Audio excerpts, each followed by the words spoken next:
Magandang araw! For this video, pag-uusapan naman natin ang isa sa pinakamahalagang parte sa pagtuturo, which is the assessment. Pwede tayong gumamit ng online platform para makapagbigay ng quizzes, paggawa ng survey at mga questionnaire sa ating mga learners. Hindi lamang sa learners, pati na rin sa ating respondents.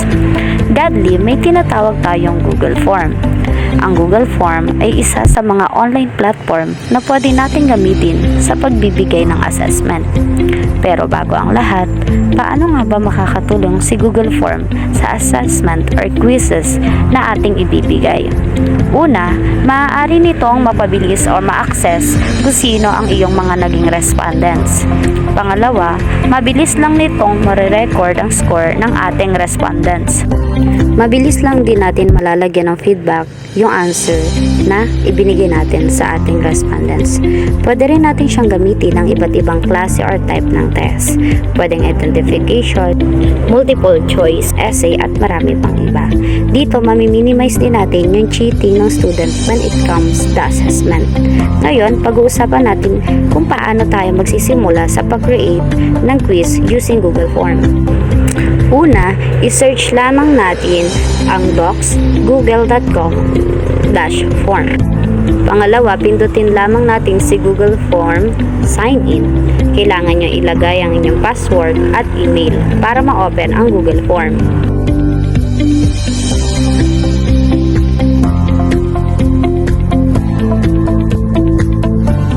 Pagka-login mo, makikita mo dito ang iba't ibang template ng inyong Google Form. Pwede tayong gumamit ng contact information, RSVP, party invite, t-shirt sign at marami pang iba.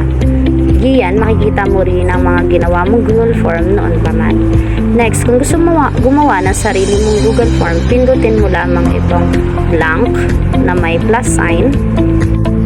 Pagka-click mo nito, makikita mo dyan yung untitled form. Makikita mo rin dito yung logo ng Google Form. Meron dyan question, responses, settings. Ngayon, bago tayo gumawa ng exam, alamin muna natin ang kahalagahan nitong nasa taas ng ating Google Form. Una, click nyo lamang itong customize. Makikita natin yung tema, yung mga font na pwede natin gamitin para sa ating untitled form.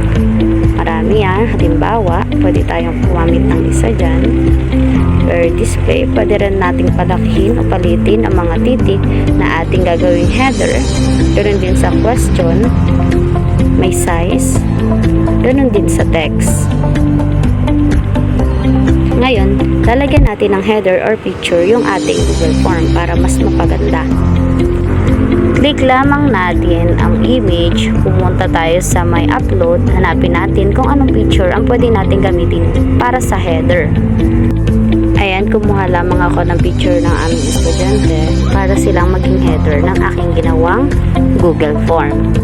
Antayin lamang na ilang segundo, lalabas na rin yung napili nating picture na pang header. Ayan, kung inyo mapapansin, maganda. Dito pwede natin gamitan ng iba't ibang klase ng color ng ating mga border para sa ating Google Form. Ayan, kung inyo mapapansin, marami diyang choices na pwedeng gamitin kulay. Kung inyo mapapansin, pag once na nagkamali kayo sa inyong ginagawa sa Google Form, pwede nyo rin pindutin ang undo para bumalik yung dati nyong ginawa.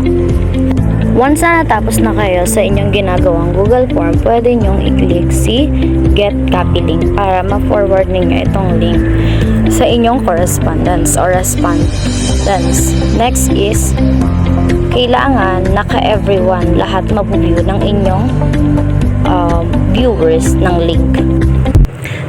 Kung inyong mapapansin, may untitled form na nakalagay. Dito sa untitled form, Dito nyo ilalagay yung magiging title na inyong gagawing exam, quizzes, pwedeng survey. Ngayon, gagawa ako ng examination or unang markahang pagsusulit sa edukasyon ng ESP para sa aking estudyante sa grade 3. Halimbawa lamang ito. Dito, pwede natin siyang gamitan ng customized font. Pwedeng palakihin ang mga letra, o pwede rin gamitan ng bold, italize, or italic. Pwedeng lagyan ng underline. Pwede rin tayong gumamit ng iba't ibang klase ng font. Dito lamang sa customize. Pwedeng palakihin ng letter.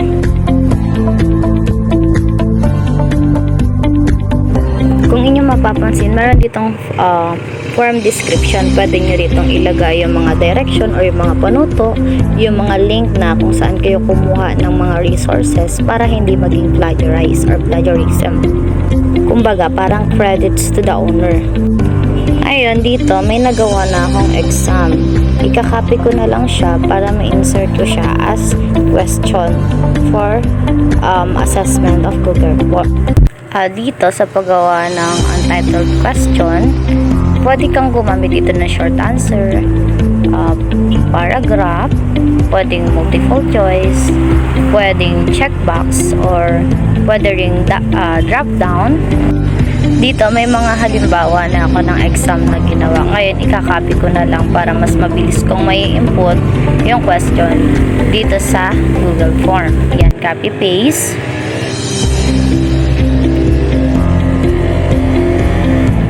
Pwede akong gumamit ng iba't ibang klase ng font, gaya nga ng sinabi ko, ganun din ang size. Ayan, ang gagamitin ko rito ay ang checkbox para sa choices na kanilang pipiliin.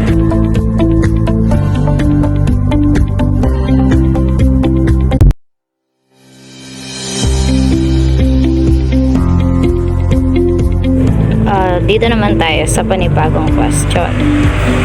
Dito sa panibagong question, copy lang ulit natin siya. Pwede natin siyang gamitan ng checkbox o pwede rin multiple choice mismo.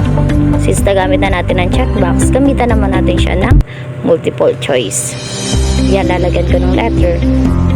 Pwedeng walang letter, pwede rin may letter. Dito sa pangatlong question, gagawin ko siyang situational naman. Copy ko lang ulit yung question na aking ginawa. Huwag kakalimutan yung direction sa pag-copy or sa paggawa para mas maintindihan ng mga estudyante. O dito sa essay or sa situational, pwede natin siyang gamitin ng short answer or pwedeng pa-paragraph. Kung ang type mo naman sa exam ay enumeration, pwede natin siyang gagamitan ng paparagraph para mas maraming answer ang pwede nilang mailagay or pwede nilang maging sagot sa tanong. Ito naman, kinapi ko lang yung mga jumbled word or letters na kanilang kailangang buuhin. Gagamitan ko sila rito ng short answer. Kung inyo mapapansin, lahat ng type ng exam ay nagamit ko. Napakadali lang niyang ma-access or magawa. Gaya nga na sinabi ko, mabilis lang ma-record yung score. Pwede rin siyang ma-access ng iba't ibang respondents. At kung yung papapansin, mas mapapabilis or makakatulong ito sa atin. Ayan, once na natapos nyo, click nyo lang si publish, i-copy nyo si link at pwede nyo nang i-send sa inyong correspondence. Yun lamang po at maraming salamat. Sana kayo ay may natutunan.